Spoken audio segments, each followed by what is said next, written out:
This is Defenders on TV Podcast Industries. We're back in the MCU talking about Secret Invasion Episode 1. You know, I may not know when a Skrull is pretending to be a human, but I sure as hell know when a human is lying.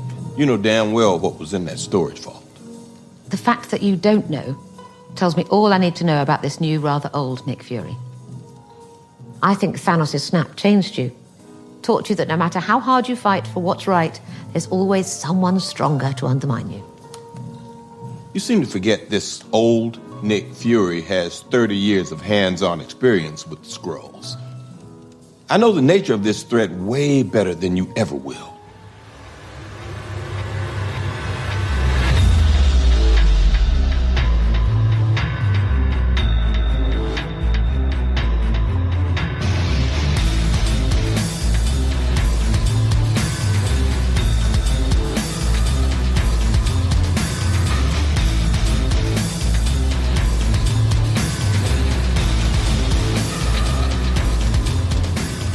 Welcome back, fellow Defenders, to TV Podcast Industries. We're back in the MCU. We're back talking about Secret Invasion. We're back going weekly as well. I'm one of your hosts, Derek. Hello there, fellow Defenders. I'm one of your other hosts, Chris.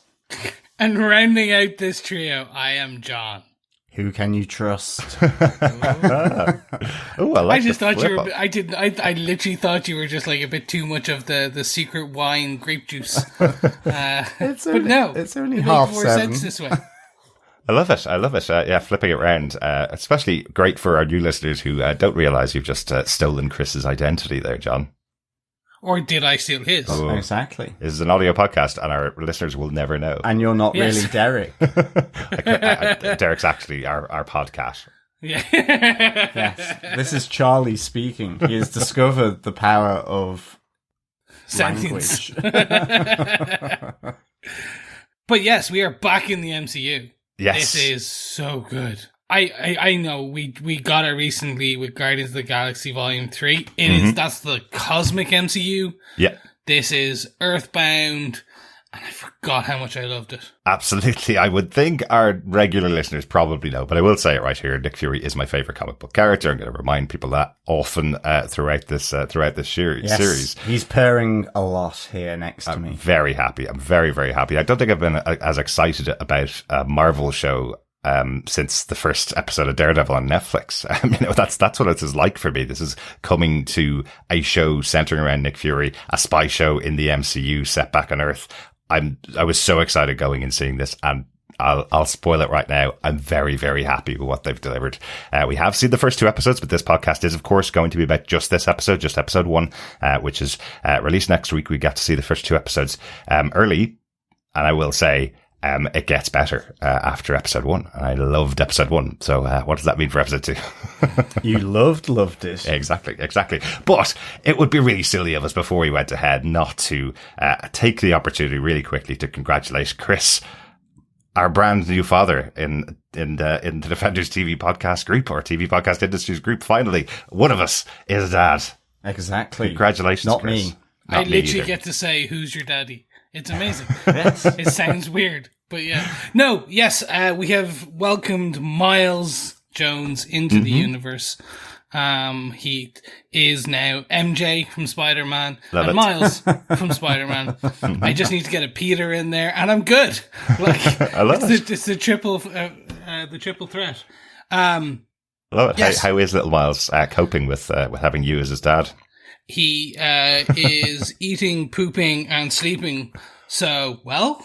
Excellent. So, that's what you want, right? That's really what you want. And beyond that, it's kind of like, I've yet to, the nerdy part of being a dad is going to be the best part. And the godfathers of the podcast universe will also get to teach him, like me, everything nerdish. Absolutely. Like, he's going to get his Doctor Strange lore from John. He's going to get his S.H.I.E.L.D. lore from someone else, because there's no S.H.I.E.L.D. in the MCU. But then his Nick Fury knowledge Harsh. from Derek. Absolutely. And my Godfather knowledge is coming from Godfather parts 1, 2, and 3. So it will be chaotic. I guess making Miles offers he can't refuse constantly is all you'll do then.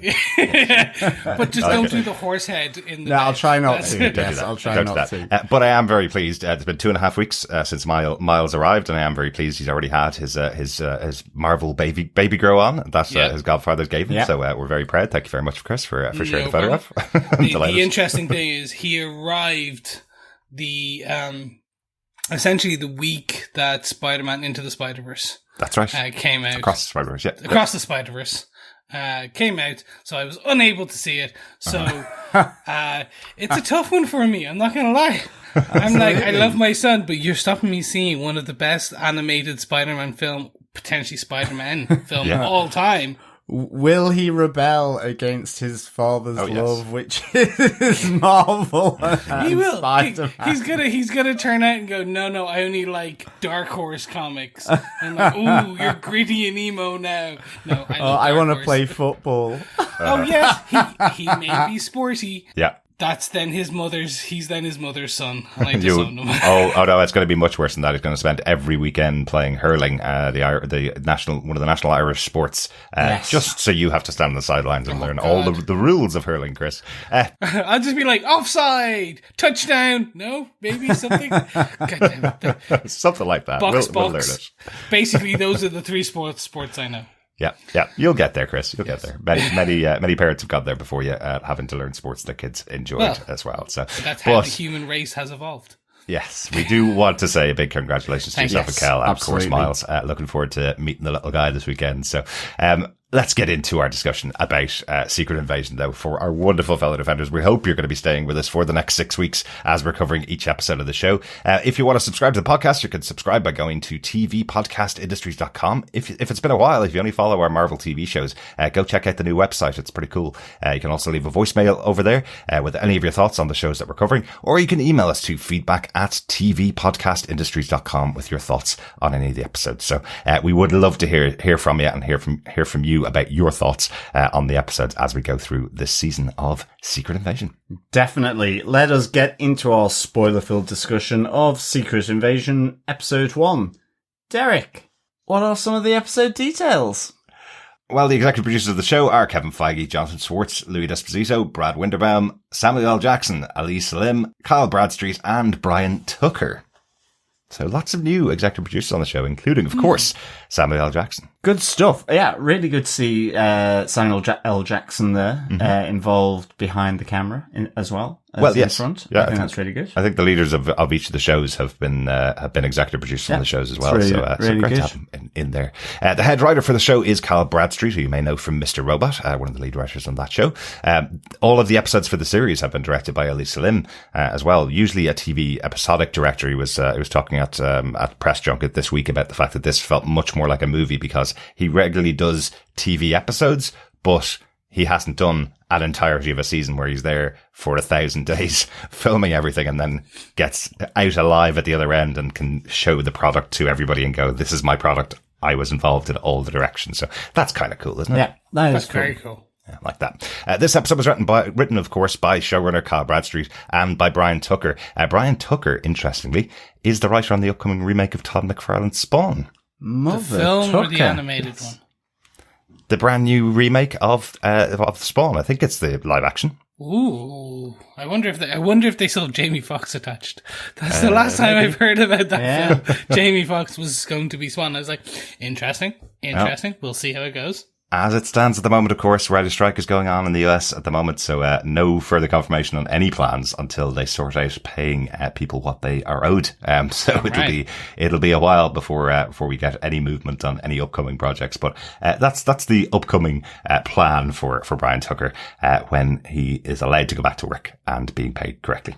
Yes. There you go. Good stuff. But with that said, with all the people behind the show, John, do you want to tell us what they gave us with your synopsis for Secret Invasion Episode 1? Sure. Former CIA agent Everett Ross meets a contact agent Prescod in Moscow where Prescod shares his theory that multiple coordinated terrorist attacks point to an infiltration of a secret force of shape-shifting Skrulls across the planet. Ross kills the operative and escapes with the information. When he realizes he's being pursued, he calls Maria Hill for an extraction. But as the pursuit intensifies, Everett Ross falls to his death in front of Maria. But as his body transforms to its original Skrull form, his pursuer reveals himself as Nick Fury's close Skrull friend, Talos. Nick Fury returns to Earth from his mission setting up the planet's defense system Saber. Talos tells him about the new Skrull threat, a young Skrull, Gravik, who is disillusioned by Nick Fury's failure to provide the Skrull refugees with a new home. His methods to build a new Skrull homeland on Earth are extreme and violent, with the intention to start a war between countries. Gravik has been calling other Skrulls to his cause at his base, New Skrullos, in an abandoned nuclear facility where he is planning his next strike against Moscow. Using his contact in MI6, Sonia Falsworth, Nick learns of a bomb maker in Moscow who is working with the Skrulls.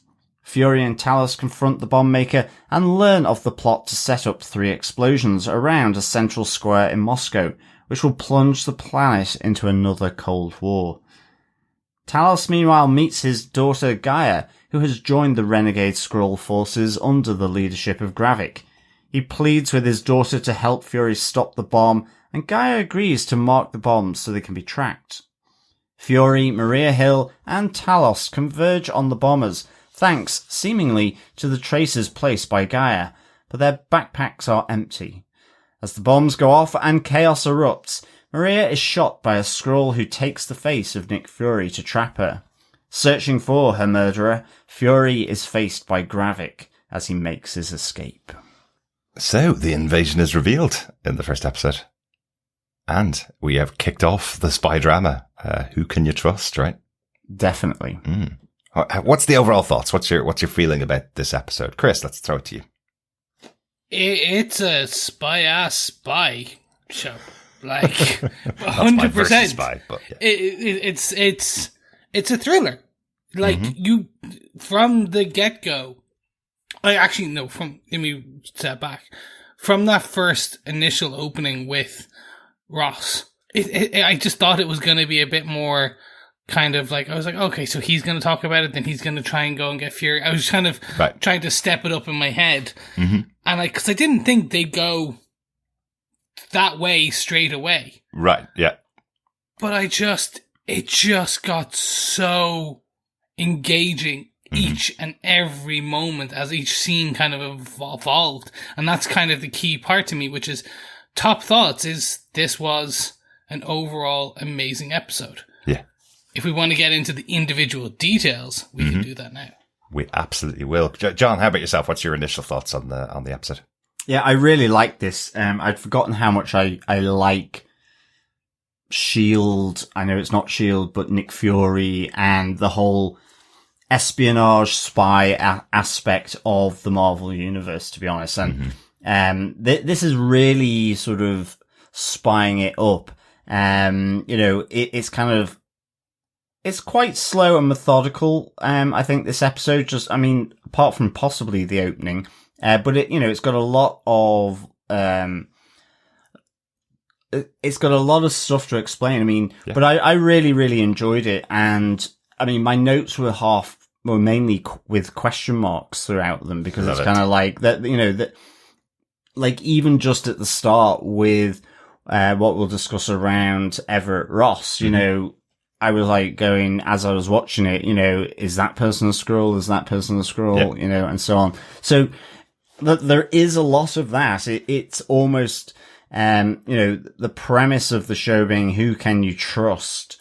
But it's also, what can you believe? I think there is, the unreliable narrator gone large. Who is who? What is what? It's really good. I love that stuff. Absolutely. And, this is absolutely the reason why I love Nick Fury as a character in Marvel. This is the kind of storylines that were told in his books have always been the mystery, the spy drama, who can you trust, everybody turning on everybody else, double agents, that kind of thing. So seeing this put on screen the way it was, excellent. Absolutely loved it. Let's kick into our top 5 case points. We normally break these down into 5 big moments, 5 things that we want to talk about, throughout the episode, but let's talk about that. I'm going to call it the Cold War open, the cold open for the episode, where we get introduced to Everett Ross, a character we know pretty well. We've seen him in lots of movies, most recently in Black Panther: Wakanda Forever, where he got kicked out of the CIA, right? So the opening of the show here has him being contacted by another agent who feels he can trust Everett with his findings about this Skrull plan on Earth. But I love how Prescod is playing it, that he's kind of feeling out Everett Ross, trying to work out whether he can trust him, because he's just discovered you can't trust anybody, even somebody that you know. So I love the back and forth between the two of them here, where it feels like that shadow dancing. Can I trust you? Can I give you this information or not? And even us as the audience watching it, probably because we know Martin Freeman in this role for a while, we're watching it going, maybe he's the Skrull. Maybe Prescod is the Skrull. You're watching it wondering what's going to happen here. I think that's it. I mean, there was a really lovely moment where Prescod gives Everett Ross like an iPad to look through the data, the evidence that he's collected on it. And the camera kind of pans round and you have Prescod in the background blurred out, with the focus on Everett Ross. And I was half expecting to see that change of Prescod happen sort of in that blurred look. Yeah. And it didn't come. And I was like, oh, okay. Cause I was thinking, is this to draw in Everett Ross? Exactly. And then immediately the switch is, okay, well, he hasn't. That was kind of a moment where he could have done, because Ross has his back to him. And then you're just kind of like, well, is it Everett Ross? And then you're going, oh, but who is Everett Ross? And like, at least initially I was there going, I think we were discussing, would it be Talos? We just don't know. What's his involvement in this Skrull invasion?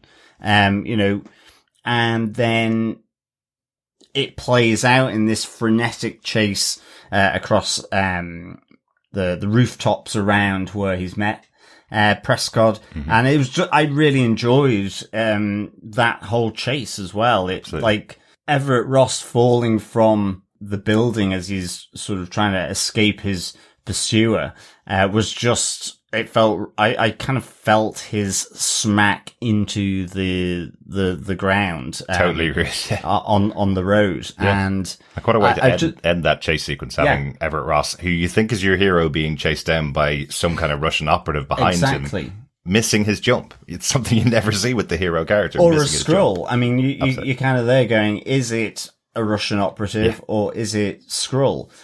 And I mean, just that fall, because it was almost like he landed right on his face. We did. And it was just like... It's a bit of a squelch sound. Ouch. Yeah. Like, I kind of had flashbacks to being a kid where I kind of went over the handlebars of my bike and sort of braked my own body with my face. Right. And it was just kind of, it was beautiful.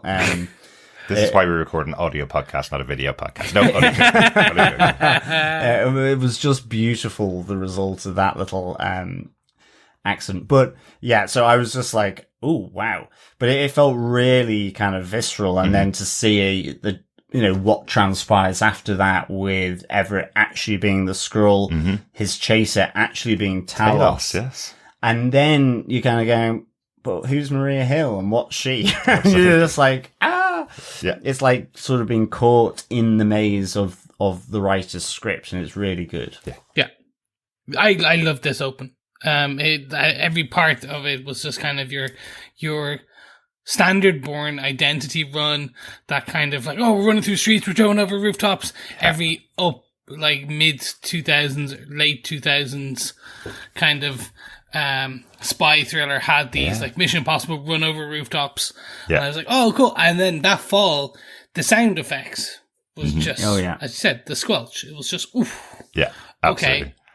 I have to also give them a bit of praise for setting this in Moscow. You know, there's lots of tensions going on in Russia, obviously, as the world is aware of, but nothing evokes the Cold War like having an agent of the CIA being chased by potentially an agent of the KGB in Russia, shouting Russian at them as they're running away. You know, it really does evoke those feelings that you get when you watch those Cold War movies from the 80s and 70s. You know, great job. Good choice. Couldn't have been better. We can finally go back to hating the Russians and putting them in as the villains in all of our movies again. Da is potato. Yeah, but the reveal there, and what a great way, I think, of pulling these characters all back together. You know, the last time we saw Talos, he was in Spider-Man No Way Home. He was impersonating Nick Fury throughout that movie. We haven't actually seen Nick Fury in a movie for quite a long time as a character. He was in the tail end of that in the post-credit scene showing he was in space, but we haven't seen much of Nick Fury for quite a long time, other than kind of an appearance at I think the funeral of Iron Man was the last full-on appearance that we saw him after the snap. And then he kind of had an appearance in Captain America Winter Soldier, which was his last major movie. And, of course, the flashback movie, which was Captain Marvel, where we learnt loads about Talos and loads about the Skrulls. The big reveal in that movie being the Skrulls aren't evil. They're actually refugees traveling through space because they're being attacked by the Kree. Was a big reveal for all of us comic book fans who have seen Skrulls as the people who infiltrate and take over planets and take anybody's face. Now here we are, a couple of years later, and it's being revealed that actually a couple of factions here and some of the Skrulls are villains, but Talos, the one we know as a friend, isn't the villain. He's the one investigating. But a great job here pulling all those disparate threads together, bringing Everett Ross in to connect the two sides. He's the one that calls Maria Hill for an extraction. She hasn't really been in contact with Talos for a while. And then the two of them meet over this dead Skrull body of the evil Skrulls, let's call them for the moment. Yeah. No, and good writing. Gives so much questions. It sets up so much questions for not just this episode, but we assume the rest of the series and beyond. This is going to have ramifications. Exactly. Because the first question you have is, how long has that skull been Everett Ross? Yeah. Exactly. Is Everett Ross still walking around? Mm-hmm. Or was this Skrull Everett Ross back in Black Panther? Absolutely. Like, you start questioning. So for every Skrull we see in a MCU character's face, we're going to end up having questions. Yes. Yes. And in particular, how long have they been there? And the last time we saw them in X, was that them or not? Exactly. So it's going to be. Love that idea. Love that that doubt that it can put on what's happened with characters in the past. And we'll talk about the Skrulls and how they become and how they take over a human a bit later on, because I think that's also something that adds some great questions to how long have they been in place. I think that's pretty cool. Anything else about the Cold War open? Anything else about the cold open of the episode before we move on to the next point? I think just two things. I guess the opening credits felt very kind of, 40s, 50s kind of vibe to them, just evoking that Cold War element as well. It was really cool, yeah. Yeah, which I really, really liked. And even, I guess, the whole who can you trust? The Cold War, you had McCarthyism, all this kind of thing, or even like today, where you get your sources of information. And I did like that conversation between Ross and Prescod, where they talk about imagining a world where info can't be trusted. That's not difficult, is it? I think he actually says, where society frays and, you turn to people who we thought could be trusted, but they can't any longer. It's not just the information, but it's the people as well. It's the actual individuals or groups that you can't trust. And I guess, that's equally of its moment right here, right now. I really just kind of like that, as part of that overall theme that you're getting, because it's also very personal. It's also very real, also very pertinent. And yeah, I love his line as well about, and there is an architect to this chaos that's being thrown in the world. It's not just chaos for chaos' sake. Someone's behind it. I love how he calls it the architect of chaos. That's cool. A cool subtitle for your villain, isn't it? Yeah. And it feels very Sherlock Holmesy as well with Moriarty, that idea of, the master weaving the web behind the scenes. So yeah, really good. Excellent. Really good to be back in that kind of world, I think. Yes, without a doubt. I just got one last thing to say about this because I loved it. The marketing for Secret Invasion has been really fun. This opening scene was available, just the opening conversation really with Prescod and Everett Ross. It was available. If you caught that they posted 9 photographs that made up to a map and a code where you could go to a website and watch those first couple of minutes of the episode. How cool is that? They basically were putting up the photos and deleting them immediately. So if you were there quickly enough, you could grab the images. Very cool idea. Loved it. I'll add very quickly on social media, I got on Twitter. You could interact with the Marvel Studios kind of Secret Invasion account. If you liked the tweet, it looked at your Twitter profile and said whether you were a Skrull or not. Yes. And I literally got, are you a Skrull? Here's our take. And it was Colby Smulders basically going, yeah, you're a Skrull. Excellent. So I don't know what to tell you folks. Maybe I'm not here. I got Nick Fury himself telling me I was a Skrull. So everyone's a Skrull. Oh. No. If you asked him to analyze again, you may get a different outcome. Oh, okay. It was still Nick Fury, but he said definitely not a Skrull. So excellent. So I'm going to keep that one and delete the other one. Yes. Yeah, I haven't done this yet. There you go. Have to get you on it. Let's get on to case note number 2. Speaking of Fury, this is his show, right? So let's talk about Nick Fury. Our second point is Fury isn't the same. Lots of call-outs of this amongst multiple characters here. He has a conversation with Talos, who says ever since he came back from the snap, Nick Fury's been different. Even the opening scene that we see of Fury, there's a little nod to the Area 51 alien, the kind of white alien with the big eyes, as Nick is beamed down from Saber, where he's been working in space. It looks like that classic version of an alien, and then you see it's actually Nick Fury with his massive beard, looking very much older, very much more tired, has a bit of a limp as well. 18E as well. Yeah, because I mentioned the last time we saw him was in that post-credit scene of Spider-Man No Way Home. In that, he's actually chilling out, pretending to be on a beach while he's up in space. He looks pretty relaxed. Can't find his shoes because he's been relaxing so long up there. Here it looks like he's had a pretty hard time over the what's it now, 5 years since the snap? Yep. Yeah. And 5 years away, so 10 years in total that I guess since that all happened. Yeah. No, and I think, look, we've seen other shows deal with the potential PTSD of the snap and what it happens. An interesting thing is what happens, or what is the impact if you are the man who knew everything, was always 15 steps ahead of everything else going on in the world. You were one of the puppet masters. Yeah. And in a snap, you were taken away and you were brought back 5 years later to nothing. Yeah. Like, everything you built is gone. Some of your biggest, the Avengers, gone. Everything, gone. Yeah. And then I think we're going to be dealing, and you kind of get hints of it, with a broken Nick Fury. Yeah. Now, the question is, what happens by the end of this? Is he reforged, or is this the end of Nick Fury? Like, are they going to kind of call an end to this story? Yeah. If you will. Yeah.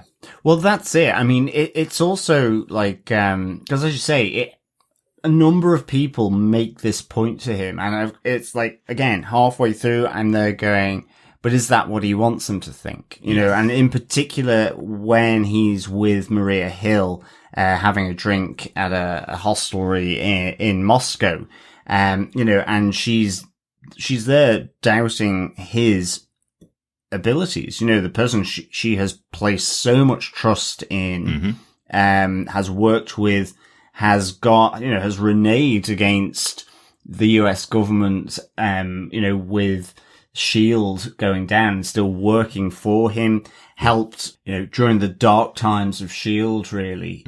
So I kind of thought it was really sort of big that she was doubting this. She says, "You're always 3 steps ahead, but not now. You're not ready for this." And I was just, as soon as it was coming from her, I was just like, is he bluffing here? Is the limp as he comes down from the space station where he's developing Saber as Maria comes to pick him up, is that just to give that impression to her? That he's wicked. Is it that, because I think in the pub with Maria, he says, "I haven't quite decided what the next step is."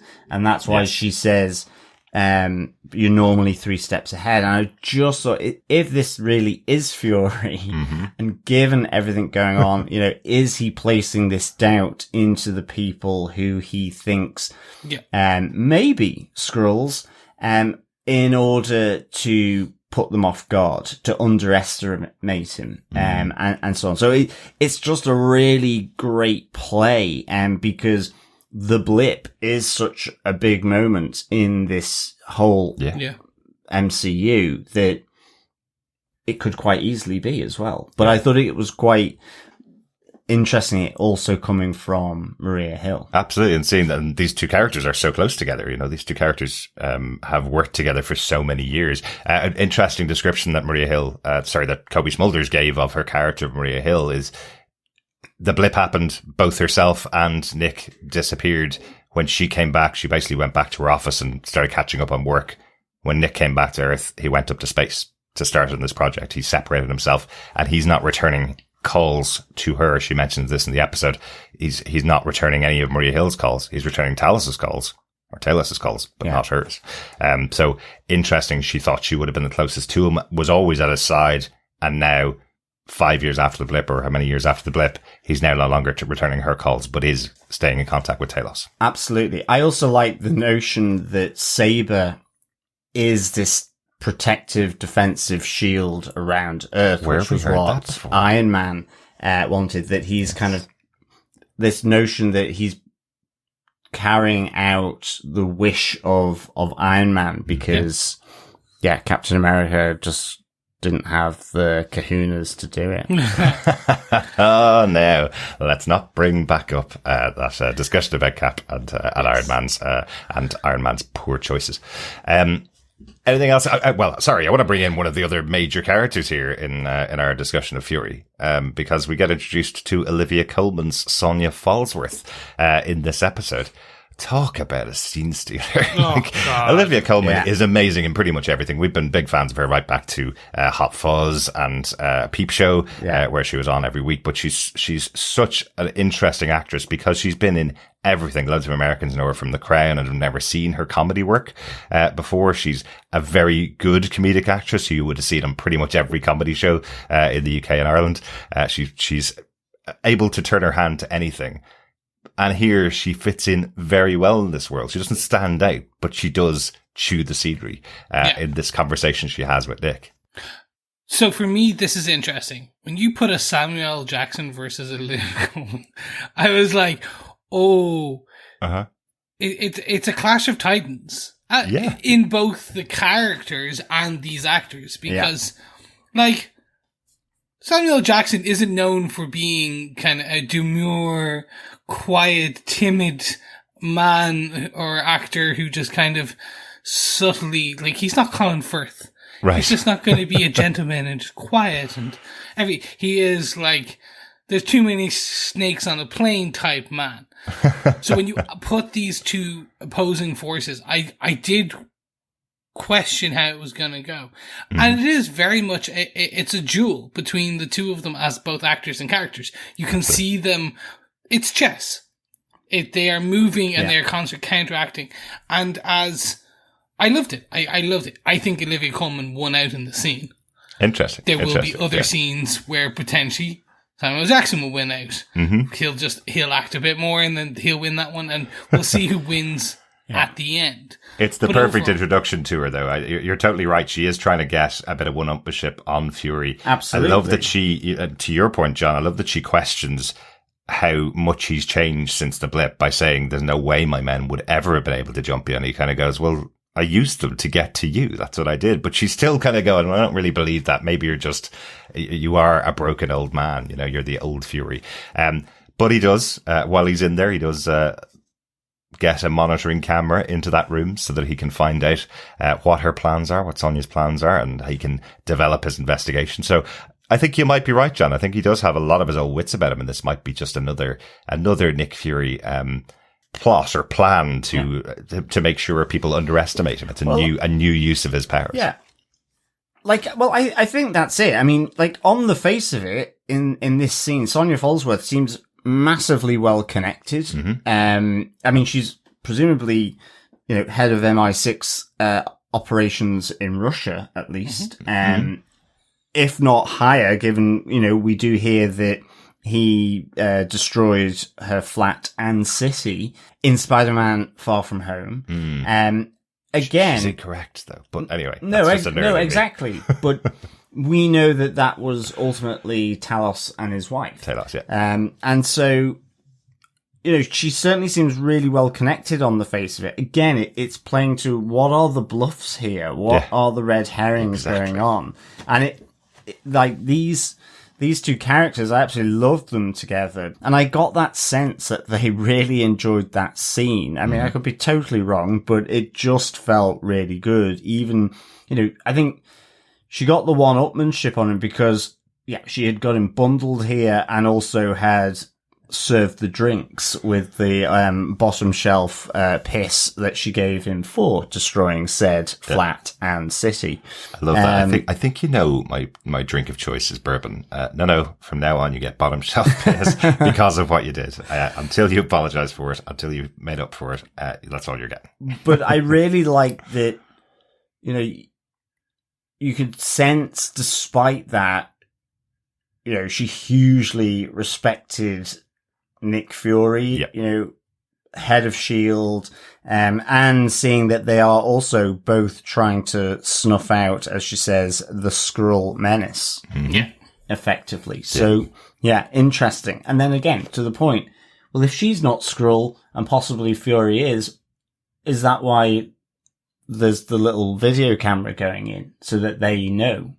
Mm-hmm. What her operations are, because she does seem really well connected, as well as Nick Fury. Yeah. So I liked this character a lot. Yeah, definitely. Yeah. Chris, anything to add about Fury or about Sonya Falsworth? No, I'm just interested to see where and how they kind of continue to kind of spar in the future. Throughout this season, and whether is Sonya who she says that she is, and how far that kind of goes. Again, it's just at this point, it's very much the tagline of this show: "Who can we trust?" So, We will talk about that in our point number 5, which will probably be our regular point number 5 every week as we go through this show on Who Can We Trust. Just absolutely loved this character in here. Loved the sparring between the two of them. And again, another one of the things that Olivia Colman said about taking this role was that she just always wanted to work with someone like Samuel L. Jackson. She's really interested in working with him, wanted to do it, and the two of them sparring together. You're absolutely right. She said she loved scenes working with Samuel L. Jackson where the two of them could just kind of go up against each other. And I think Samuel L. Jackson called her the most dangerous woman in England. I presume he was speaking about Sonya Falsworth. That could equally apply to Olivia Colman and her comedy, because she can probably kill people with She is the queen, so remember. She is the queen. Excellent stuff. Let's move on to number 3. On our case note number 3, we're talking about Gaius, and let's talk about Gravik and the Skrulls, all of the Skrulls themselves. Talos, Gaius and Gravik. Who wants to take that? I'll start. This is interesting. We're reintroduced to Gaius, having not seen her for years. Yeah, that's an interesting one, because I did go back and check this. The character wasn't named in Captain Marvel. So thankfully, some people may not be aware who Gaius is. Chris, do you want to explain? Sorry, yes. So Gaius is Talos's daughter. We do see her at the very end of Captain Marvel on the ship where Talos brings Carol Danvers, and you see then Talos's wife and daughter. Sorry, yes. And you basically, so we are introduced to her. Now remember, that was in the 90s, and it's been 30 years. Has it been 30 years since the 90s? So that makes me feel really old. Yes, we are slightly old. Yeah. For those of us who remember the 90s. But yeah, I was a kid. There used to be a thing called Blockbuster. And telephones with wires. But so we're reintroduced to her, but introduced very much for the first time because we are getting her as this adult. So we're slowly also introduced to Skrullopolis or New Skrullian or Skrullville or oh my god, I was like Skrullos. I was like worst name ever. It really is. Yeah. I was like, why? Like, because comic books. That's the name of their home planet. I know, and was shown in Captain Marvel. But you're right. They should have chosen a new name. We're not going to call it New Skrullos. We're going to call it a cooler name than the name of our actual home planet. Exactly. It's like Skrullville 2.0. Like, just like New Skrullian. No, see, like, it's just why. It's like why. Like, we wouldn't go New Humanos. Well, actually, that's not a bad name for a place. Oh no! Don't go down that rabbit hole. We are interested. We are given a small tidbit that this is around nuclear, lots of nuclear facilities because Skrulls are not impacted by radiation. Yeah. So we will see then, like, we'll probably get some form of, they're going to Chernobyl. It was secretly in Chernobyl all along. Yeah. Very much something like that because that was dropped. But again, nuclear power plant, very interesting. We see all these survivors and we're introduced to what looks like the mission between refugees and quote unquote warriors. Yes. Yeah. Which is very interesting. Absolutely. This idea that you can choose to be a refugee, choose to live there. Anybody's welcome to come. Any of the Skrulls that are on Earth are welcome to come and live here. Or you can take up arms, become a warrior, and have pride of place within this group. Under Gravik. Yes. And his right-hand man, Pagon. Yeah. Who is really cool. Yeah. Yes. But I do think is going to die an unfortunate death at someone's hand. Okay. He's been one of these kind of like, they're building him up and I'm like, oh buddy, oh, that's not going to end well for you. Yeah. Is it because he's the Irish actor, Chris? Yes, 100%. Okay. Yes.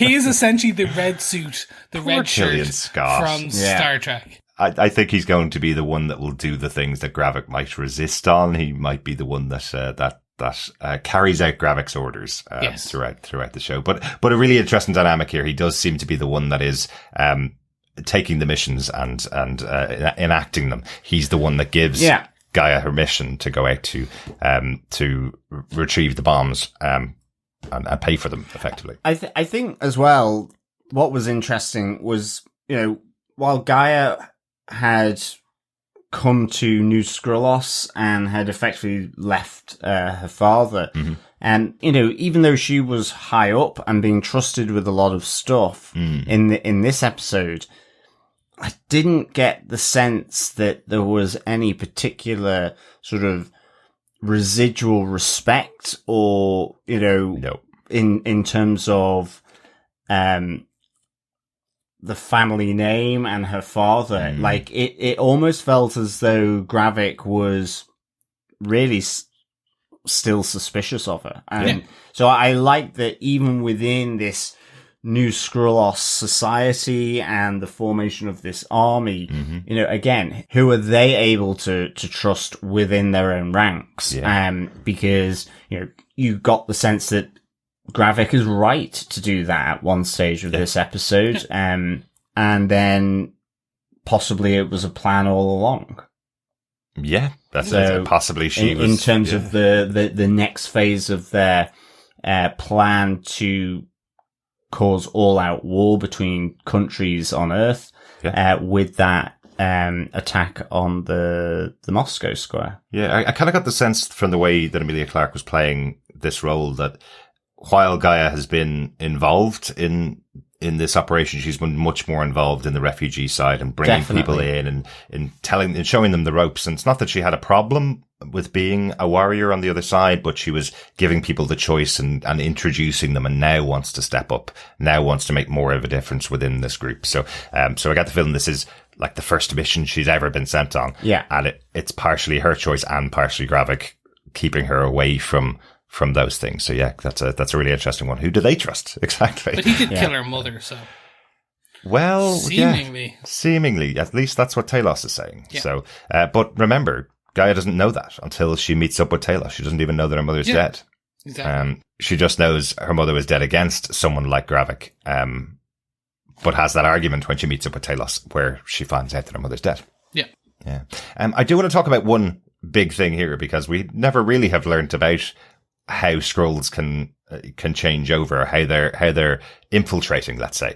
We haven't seen that. All we've seen is them being able to see someone from across the room and change into them. What's really interesting add-on here is that they can capture a person and transfer all of that person's memories over to one of the Skrulls. I thought that was fascinating. I loved how they showed that, where they got the American and transferred his face onto one of the new Skrulls coming in, and then they transferred all of his mind and all of his knowledge over. Absolutely. The other aspect to that I found really interesting was because in New Skrullos, in this radiation zone, Amelia says to the new guy that she's picked up from the gate, Betos, I think, that, they only grow their own produce and you can keep their natural form of a Skrull. Yes. Yet there are, there's a lot of people that also taking the human form, and they talk about how the longer they maintain that form, the harder it is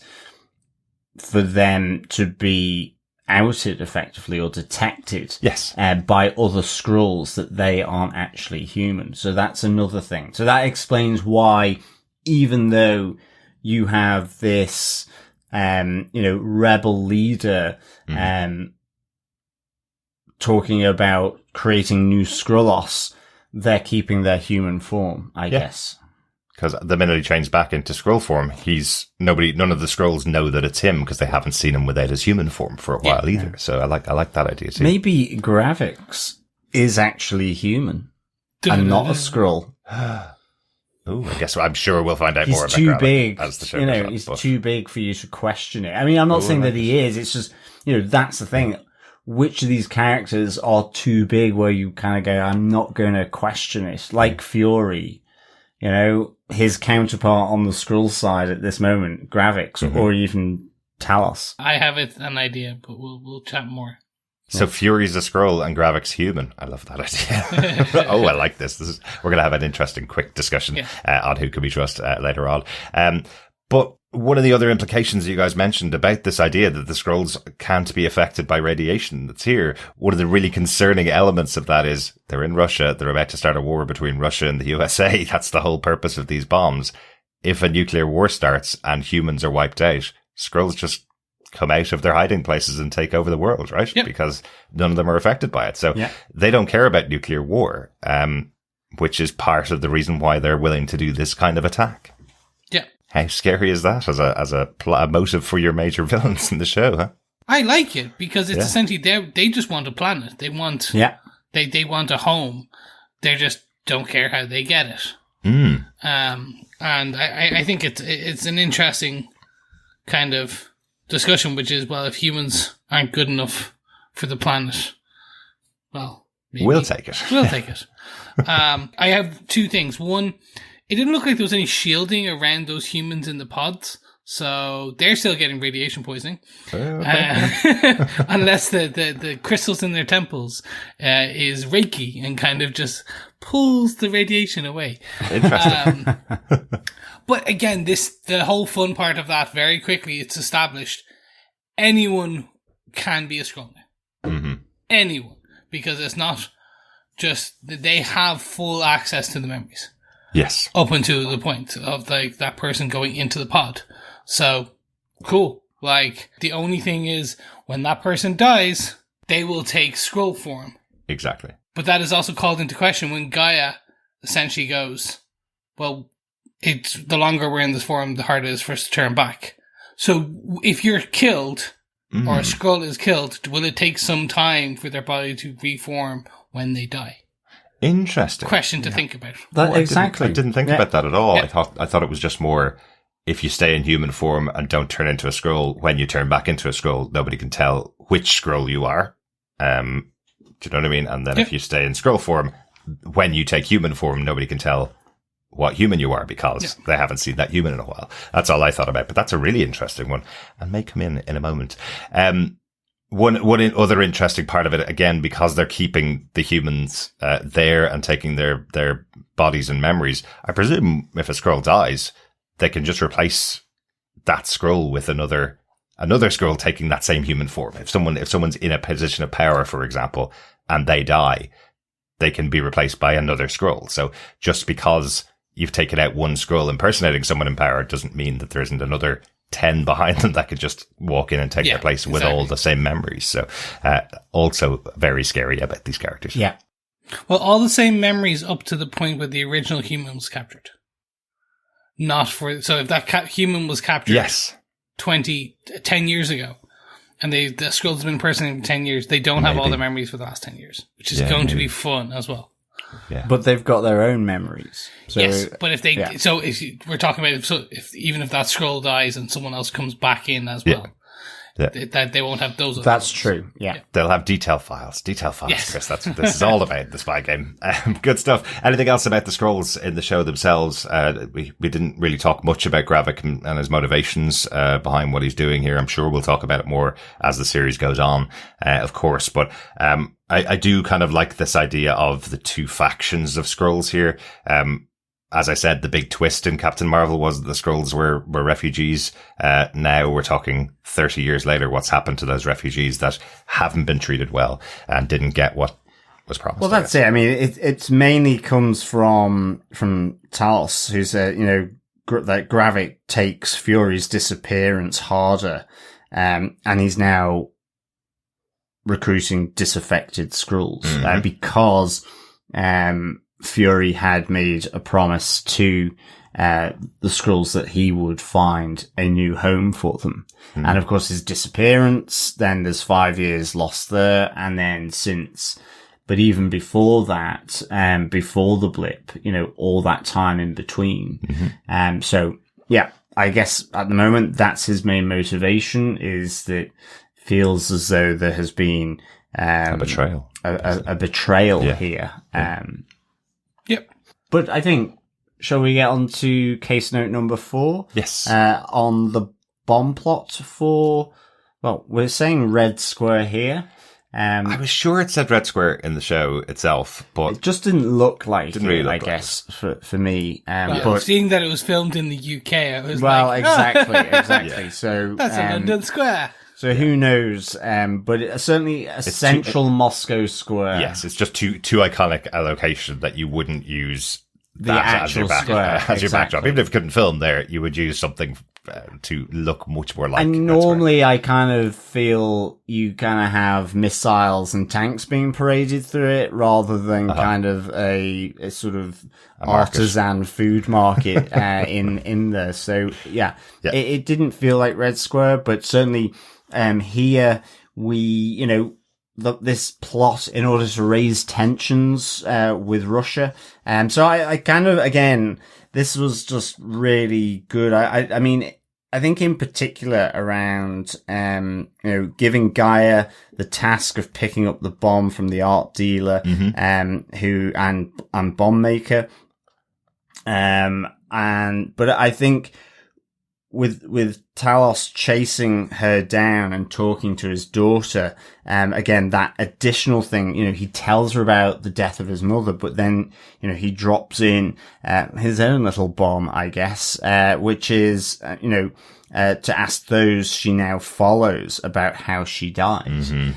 So again, nice little bit of planting a seed.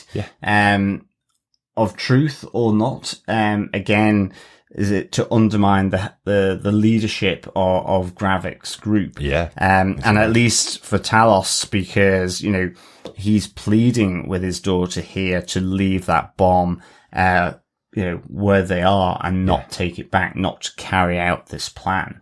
And again, with the art dealer, with Fury and Talos. I love that scene. You know, attacking him, the art dealer, who is a Skrull as well, saying, you know, you would betray your own people to Talos, which was, you know, really good. You see how much on the outside Talos has become here. I mean, even, I think he mentions he's been exiled from the Skrull Council. Exactly, yeah. Well, he was their leader. He's the one that put them in contact with Nick Fury back in the 90s, you know. So. But again, I've got question marks all over what I've just said, because that's just the nature of the show. Of this show. You know, which is really good. I love this stuff. Absolutely. Sort of, it just makes you kind of back and forth, go around the episode again in your head about things. But yeah, that fight between the art dealer and Talos was really good. It was really cool. I also love the interrogation scene with Fury as well. I love this this idea where Nick asks him a question,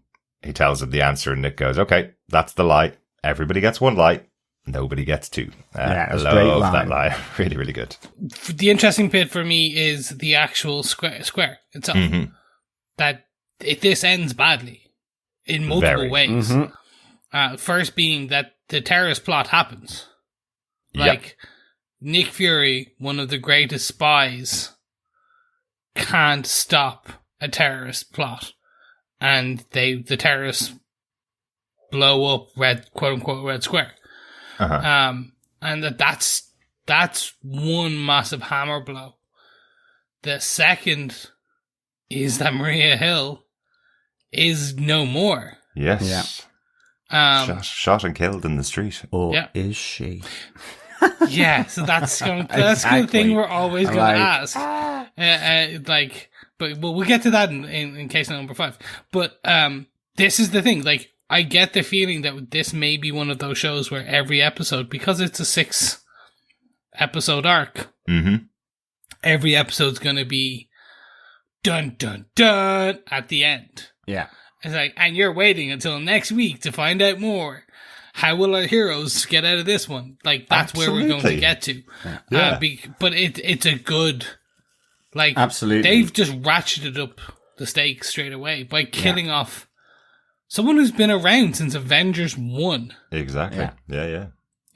Like, absolutely. I was kind of like, I can't fully trust this, but it looked like, you know, eyes wide open, hadn't turned, certainly at that stage. Yeah. But it's pretty instant, you know, once they die. Yep. It has been, and what we've seen in the episode, definitely. And I think there's enough time with Nick being pulled away from her. There's enough time where you see her dead there that it's like they're trying to underline here. Yeah. Maria Hill is dead. It was a real shock. I guess there's a third one as well, in that, you know, at this moment, Gaia seemingly can't be trusted. Like, yes, she did the tracer, the infrared tracer on the back of the backpacks.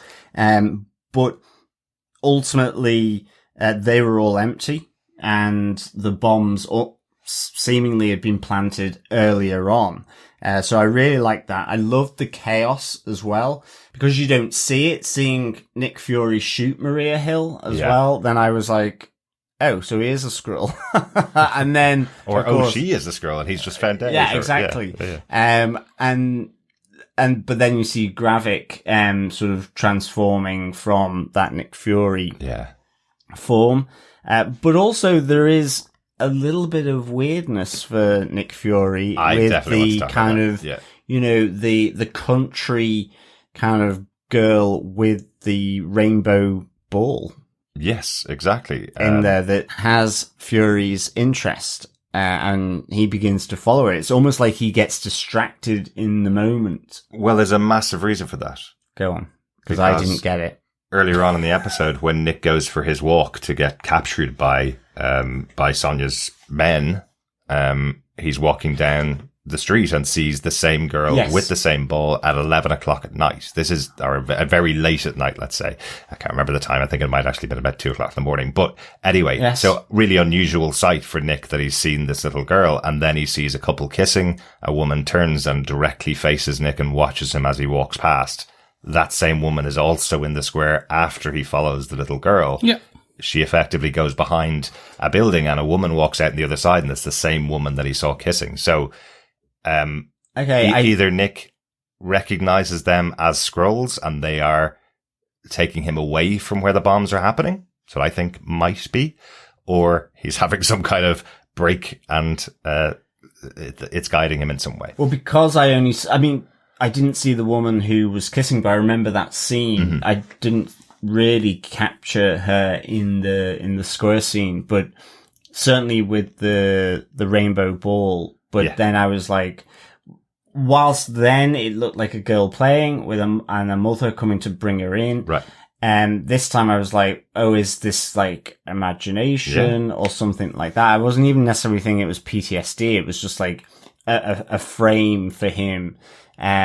Because just of how she was looking at him, and because of this whole thing, from Maria Hill, from Sonia, and Talos about him not being the same. There's some kind of link to that. So I didn't really, that's how I kind of took it up, really. Yeah. But now that you say it, that yours seems, basically. So plausible. I took it as it was Gravik and the Warriors. So from the beginning, they were originally tailing him since he's arrived.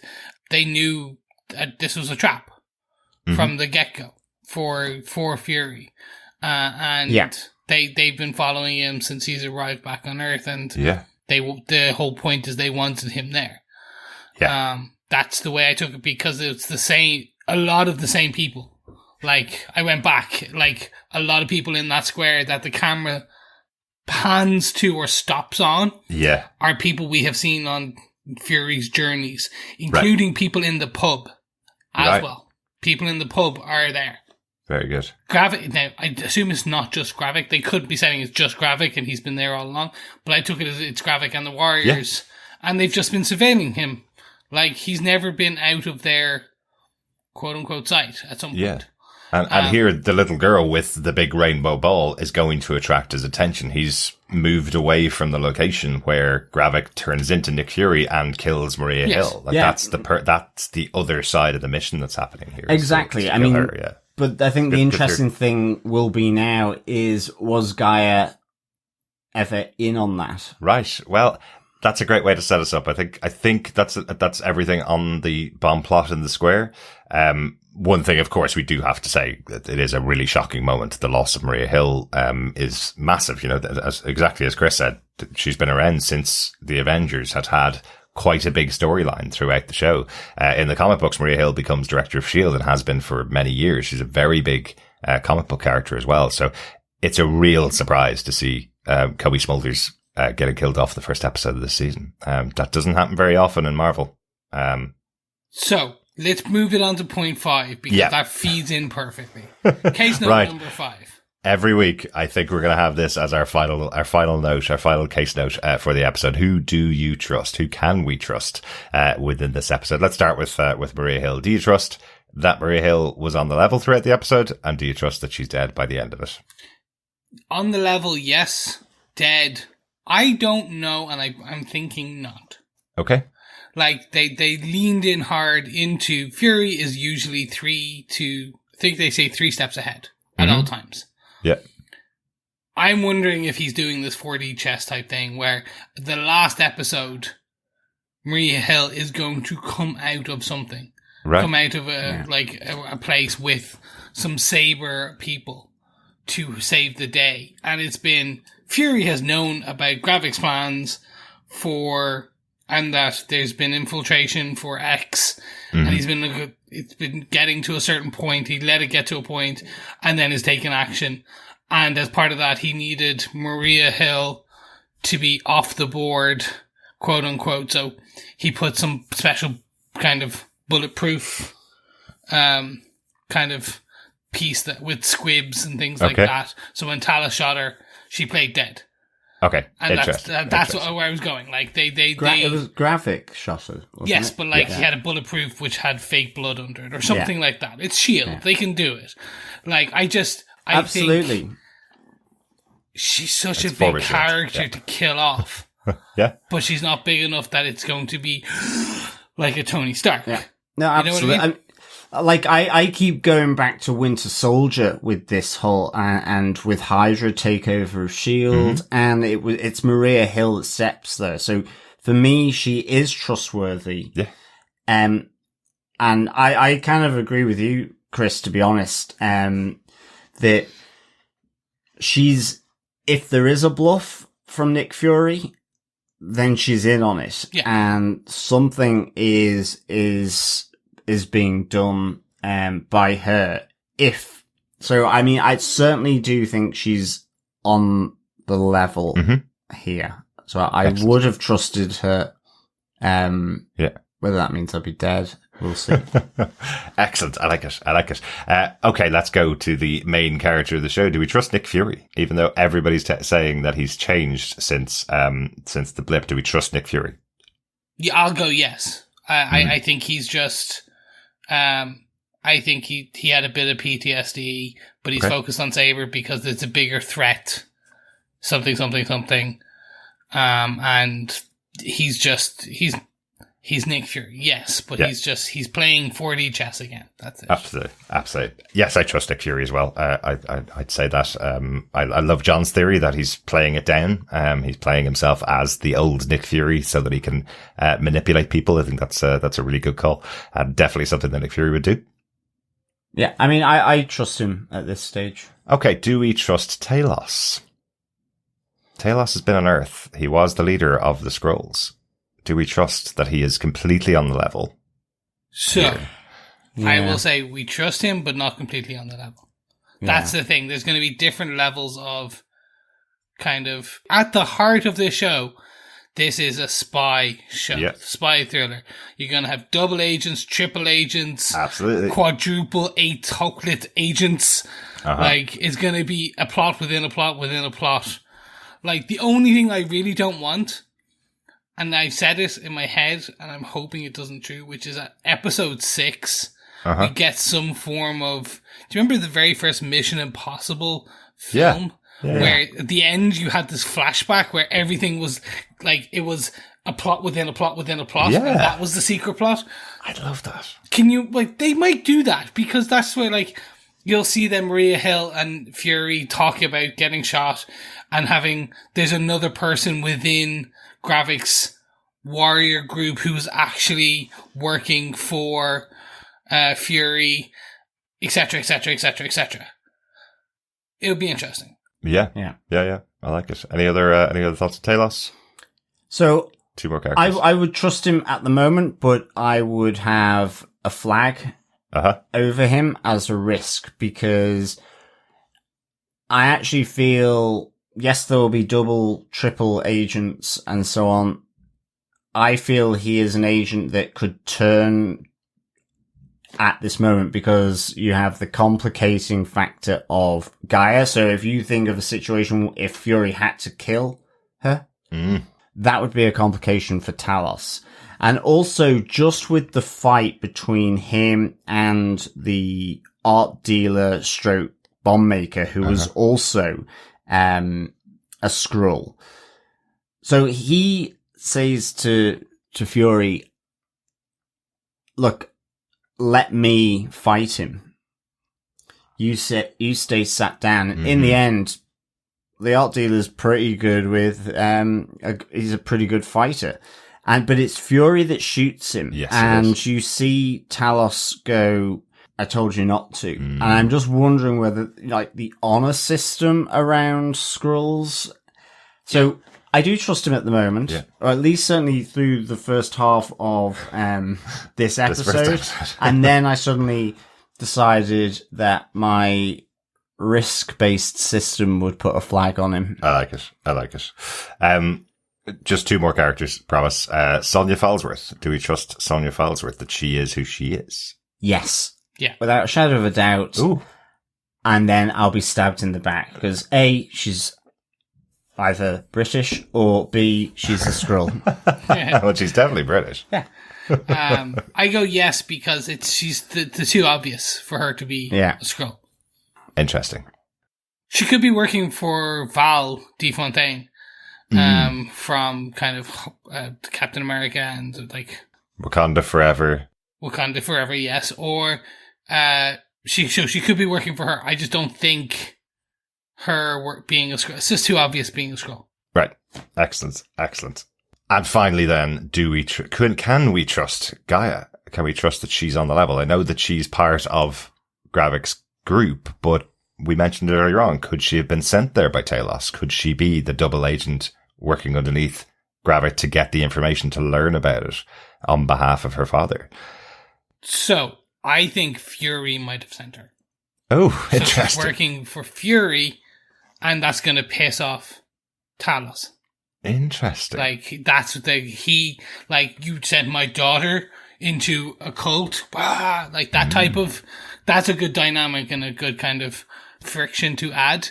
Right. But at the same point, maybe not. She just also has a change of heart when she sees Gravik doing something bad. One other interesting complication I have on Gaia is that when we did see her in Captain Marvel, she was very good friends with Monica Rambeau, who we saw in WandaVision, who eventually became a secret agent herself, or an agent herself, before going into WandaVision. So, I wonder, had she had some contact with Monica Rambeau? Maybe she's working directly with Monica, and that's how we get Spectrum into this TV show, as her second appearance before the Marvels.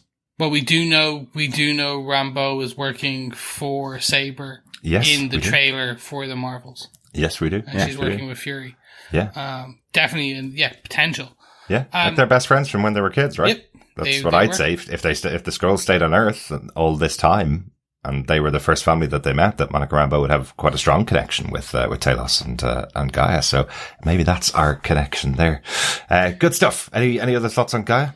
For me at the moment, no, I don't. Just take her at face value. She's turned and now is hoping for a world where they can live in their own skin. Well, I don't have the old subterfuge stuff or background on her. So at the moment, just purely on how she's done, I think no. But I think a bit like Talos, I would have another flag because... She's a Skrull. You can't trust any Skrulls.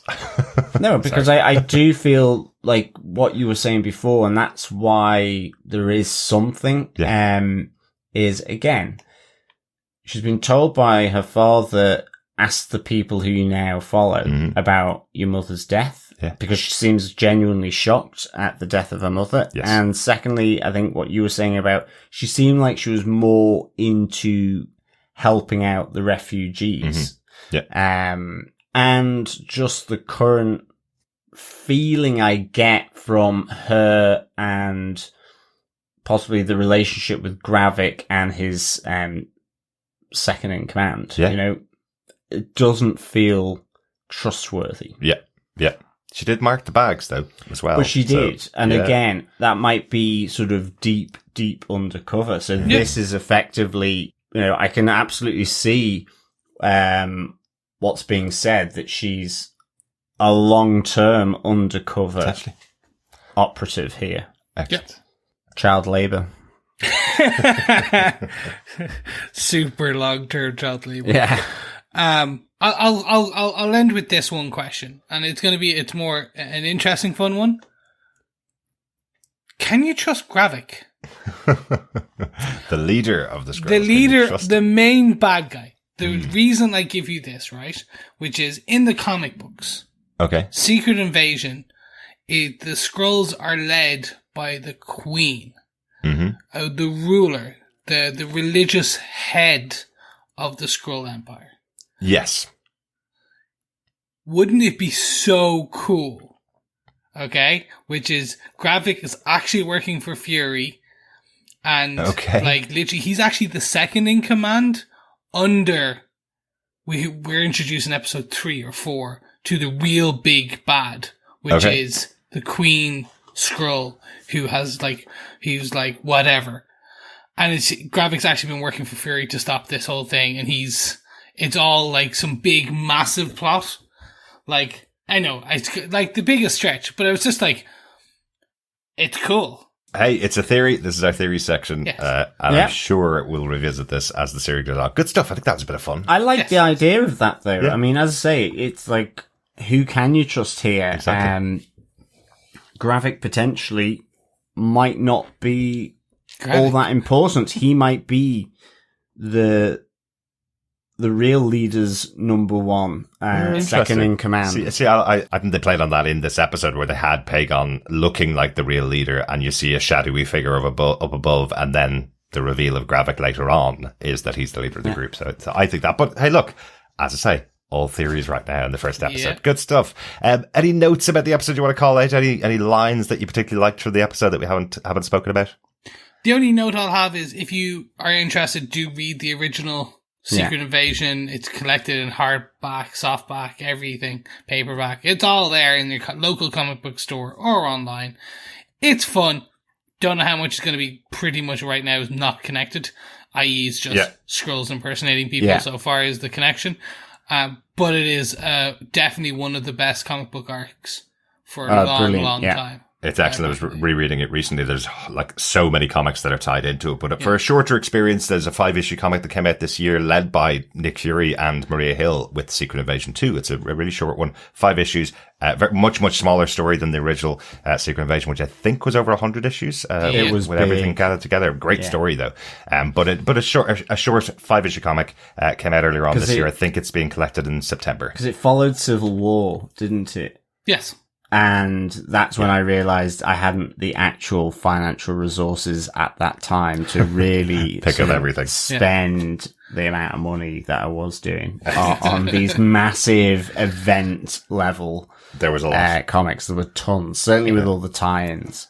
Yeah, there was. But it was worth it. Definitely, if you can pick it up, you'll enjoy it. Yeah, but absolutely. That's my only note. Yeah, I think Secret Invasion is one of my favorite events for sure. Absolutely. 2 notes about the episode for me. We didn't mention Rhodey in this episode, and the President of the United States of America, played by Dermot Mulrooney. Very cool to see him in here, but just interesting to see that James Rhodes is keeping a track of Maria Hill and Nick Fury, and they've both gone AWOL. That's all we hear from him. They're supposed to be up out in space where he can keep tabs on Nick Fury. Maria Hill's supposed to be where she's supposed to be, so he can keep tabs on her, and now both of them are AWOL. I just thought it was an interesting way of bringing Rhodey in here. So hopefully we'll see more of James Rhodes later on in the season. We know we will. That's no spoiler. Armor Wars whenever it comes. Yes, yes, definitely coming. Definitely still coming. Yes, so we just don't know when. So good stuff. And then one of my favorite lines in the episode, just Nick Fury calling out that the Avengers was his midlife crisis. Yeah, exactly. That was a good one. Yeah. Good line. Some people buy a fast car. The Avengers was my midlife crisis. Excellent stuff.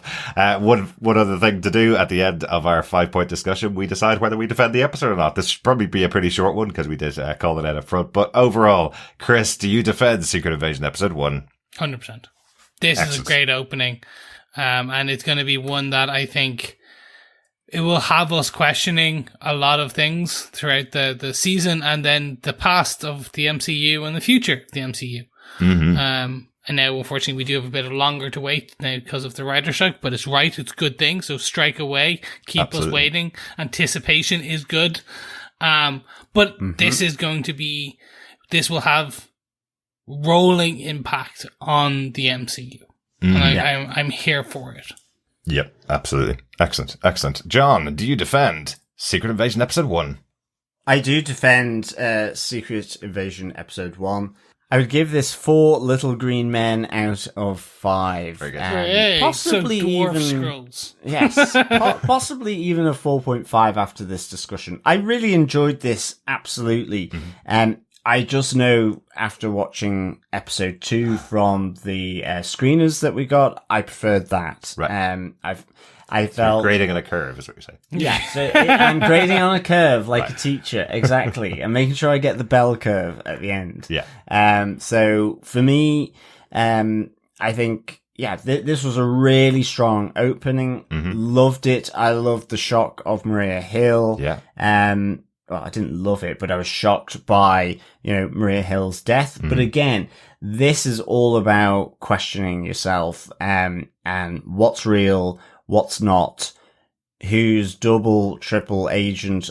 And I love that kind of stuff. It was great to see Nick Fury, Samuel L. Jackson, really, really enjoying seeing Sonia Falsworth, as well, played by Olivia Colman. Can't wait to see more of her. Absolutely. And interestingly, didn't mention in the notes, but, the name of the character comes from a member of the Howling Commandos as well. Is that right? Ooh. Yes, that's right. James Montgomery Falsworth, who we saw in Captain America: The First Avenger as a member of the Howling Commandos.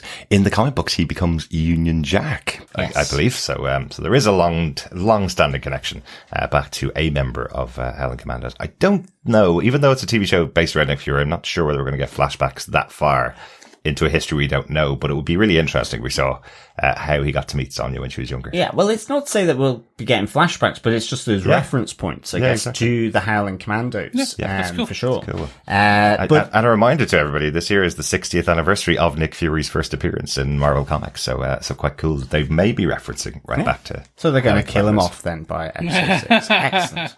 It's only 15 years in the MCU. He's got another 45 years in the MCU to go. We haven't even had... is it LMDs or LDMs? I can never remember which way around. Yes, life model decoys. Yes, yeah, exactly. I know, but every time I always think it's weirdly done, and so I always think it's the other way round. And in the end, I got it right the first time, but I never do. So anyway, yes, absolutely defend this. Can't wait for for you guys to see the next episode as well. So yeah, my 4 little green men out of 5. Excellent stuff. Derek, do you defend? No, he hated it.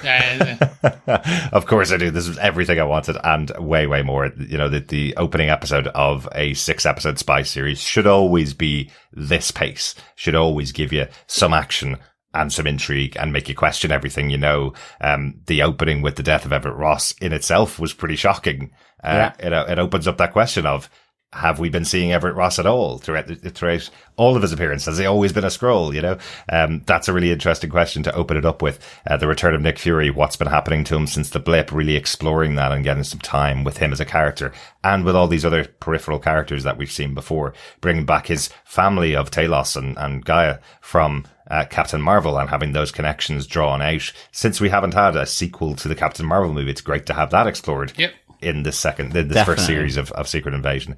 And I think there will be some good ramifications as this series progresses and how it's going to spread out across the rest of the MCU, which is really exciting for a brand new TV show. It's been a long time since we covered Marvel TV. I'm so glad we're coming back with this one. Yeah, maybe some Rambo-ifications. There might be some Rambo-ifications. Monica Rambo-ifications. Excellent stuff. Thank you so much for joining us for our discussion about Secret Invasion, Episode 1, fellow defenders.